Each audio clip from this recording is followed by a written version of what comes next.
One of the favourite movies that I continuously rented from the video store was Maniac Cop. Bill Lustig's cracking franchise starter that came out in 1988. Got one hell of a cast in this one as well. You've got Tom Atkins, you've got Bruce Campbell, you've got Richard Roundtree, you've got Lorraine Landon. It's just wonderful. And that's Robert Z'Dar as obviously the Maniac Cop as well. And I love the setup of this one. A police officer who was brutal when he was in duty, apparently, gets framed for something, sent to prison, murdered, and has come back as this haunting figure, killing people at random and causing New York to panic whenever they see police officers. These two Puerto Rican guys just trying to mug me.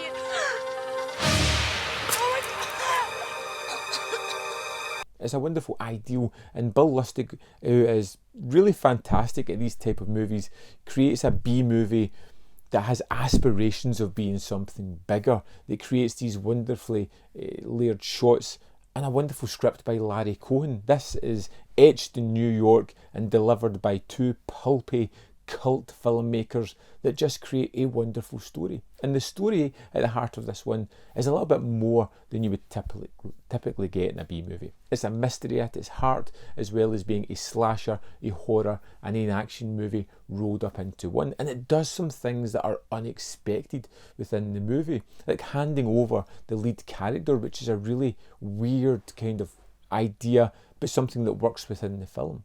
You ever hear of a detective, Matt Cordell? Yeah, he's before my time, but, you know, he was a legend, real trigger-happy, right? He died in jail. I suppose he didn't. Suppose he's back. For most of the movie, we follow Tom Atkins' character, his grizzled detective, as he investigates these brutal slayings by an apparent police figure. But throughout the movie, he starts to encounter Bruce Campbell, who becomes the prime suspect in this one, someone who's been framed as this maniac cop.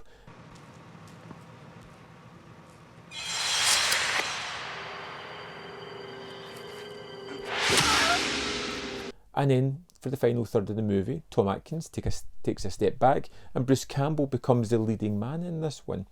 And even though it's kind of jarring by doing that with a main character, it fits this movie. It feels like an evolution of a story that we're following here. And one of the best things about this is the score, which is absolutely haunting and just really sticks with you. Whenever you hear it, you know exactly where it came from. The figure of Robert Z'Dar and that huge kind of chin that he has creates an imposing figure as he pounds the beat, swinging his baton in a kind of rhythm that's truly kind of terrifying and haunting.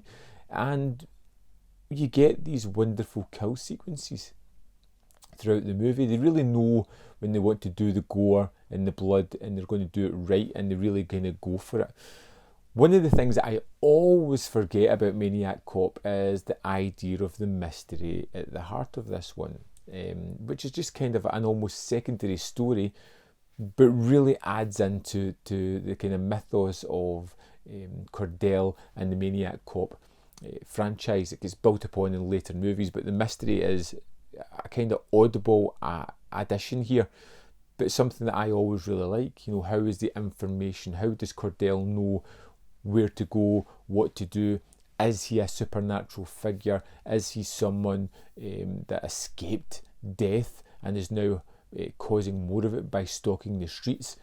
It's something that's revealed later on in the movie, and like I said, I'm more familiar with part 2 nowadays, but when I think back to this one, I always kind of forget the mystery aspect of it.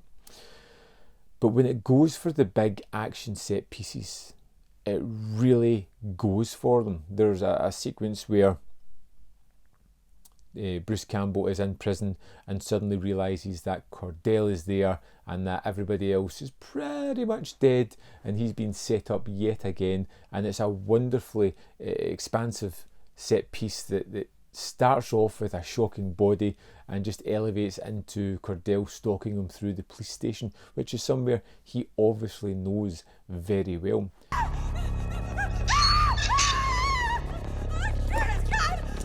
I gotta get you out of this building. Come on. Well, what about you? If they see you with that gun, you're gonna get shot! Don't worry about me. Great music, great characters, great cast just in general. I love the addition of Tom Atkins and Bruce Campbell and Richard Roundtree in the one movie. It's just something that's absolutely tremendous. I love the idea of the Maniac cop. I love the sort of throwback to Sing Sing Prison when you see the fight sequence, which is just wonderful. It's a terrific fight sequence with this haunting score that's layered over the top of it. When you see Bruce Campbell trying to defeat him at the end, when you get the kind of little cliffhanger, the Maniac cop could be back. Hold it there! It's just everything you want in a B movie delivered at the highest standard. You know, it feels as if it's got a little bit more creativity, a little bit more panache about it, something that rises to the cream of the crop of B movies. There's a reason the Maniac Cop has always been a firm favourite of mine and always will be. It's the cast, it's the screenwriter, it's the director, it's the music, everything comes together in a crescendo of B movie goodness, and I love it because of that. I'd love to know what you think of Maniac Cop. Let me know in the comment box below your thoughts. As always, there's more content up here if you want to see more of my stuff, and of course if you've got a brief second, hit that like button. It does all kinds of wonderful things. And if you've got a little bit of spare change you want to throw my way for as little as 99p a month, which isn't even enough to get a coffee, but you know, it helps this channel immensely, you can join the Patreon or the membership program. Thanks for watching, and I'll see you next time on Man v Film.